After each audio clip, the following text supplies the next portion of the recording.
पर एक बड़ी जानकारी सामने आ रही है, उसका रुख कर लेते हैं। शिव मंदिर को लेकर थाईलैंड कंबोडिया में भयंकर जंग लगातार देखी जा रही है। अब दो मंदिरों पर मालिकाना हक को लेकर यह युद्ध हो रहा है। थाईलैंड कंबोडिया बॉर्डर पर स्थित है ये मंदिर, जिसको लेकर यह भयंकर युद्ध हो रहा है। पहले से ही तनाव था, लेकिन अब यह तनाव जो है वो लगातार बढ़ता जा रहा है। अब तक 14 लोगों की मौत हो चली है। इस वक्त तनाव को लेकर 2012 के बाद सबसे ज्यादा भयानक रूप में ये तनाव अब देखा जा रहा है। हमारे सहयोगी अजय जांडियाल का रुख करना चाहूंगी।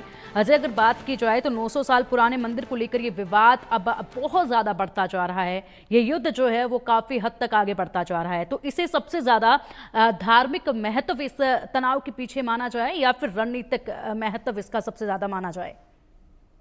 देखिए, एक चीज समझनी होगी। हालांकि युद्ध जो है कई सालों से चल रहा है। हालांकि वो युद्ध कुछ जैसे बताया कि डिफेंस एक्सपर्ट हमारे बता रहे थे कि छुटपुट घटनाएं होती रही, कुछ दिनों तक जंग चली, फिर विवाद चला, फिर बंद हो गया।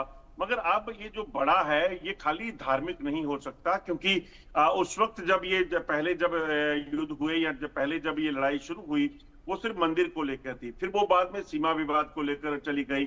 सीमा विवाद के बाद अगर आप देखें तो अब कहीं ना कहीं आज जो अपनी पॉलिटिकल इंटरेस्ट होंगे दोनों ही देशों की, जो वहां के लोग सत्ताधारी लोग हैं, उनके भी वो इंटरेस्ट शामिल हो जाते हैं। तो इसी वजह से ये चीजें जो हैं अब लॉन्ग लास्टिंग हो जाएंगी और बढ़ती जाएंगी। इसी चीज की आशंका ज्यादा बनी हुई है, क्योंकि अगर ये खाली मंदिर को लेकर होती तो शायद इसका कोई ना कोई हल निकल जाता। मगर उसके बाद जब सीमा विवाद भी बढ़ने लगा, उसके बाद ये साथ साथ अब अपने इंटरेस्ट बढ़ने लगेंगे दोनों देशों के जो स्टेक होल्डर्स हैं, तो फिर उसके बाद ये चीजें जो है वो ज्यादा खतरनाक हो सकती हैं। और इससे खतरनाक क्या होंगी कि आप सोचिए, एयरफोर्स का इस्तेमाल होना। कहीं भी अगर युद्ध होता है, दो देशों के बीच में विवाद होता है, तो उसमें जो सैन्य कार्रवाई है वो बॉर्डर टेंशन तक ठीक है। मगर जब एयरफोर्स का इस्तेमाल होने लगे, आप डीप इनसाइड टारगेट करने लगे, तो उसके मतलब साफ है कि ये सिलसिला बड़ी तेजी से आगे बढ़ेगा और रुकेगा नहीं। 14 लोगों की मौत हो चली है। अब 14 लोगों के मारे जाने के बाद जब जवाबी कार्रवाई होगी, रिटेलिएशन होगी, तो फिर और लोग मारे जाएंगे। इसी वजह से आप देखें तो आज तक रशिया यूक्रेन 3 सालों से लड़ रहे हैं, नहीं हल निकल पाया। हमास और इजराइल की बात देखिए कहाँ पहुंच चुकी है। तो ये चीजें बहुत जल्दी आसानी से खत्म होंगी। इस चीज की बड़ी कम चांसेस जो है वो लग रहे हैं।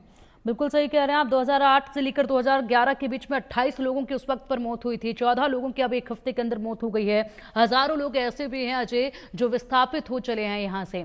लगातार ये जो अब लड़ाई आगे बढ़ती जा रही है, ये आम जनजीवन को बुरी तरीके से प्रभावित कर रही है। जो विस्थापित हजारों लोग हैं, ये उनकी कहानियां भी बतला रही हैं। एक और बड़ी जानकारी सामने आ रही है, उसका रुख कर लेते हैं। कंबोडिया और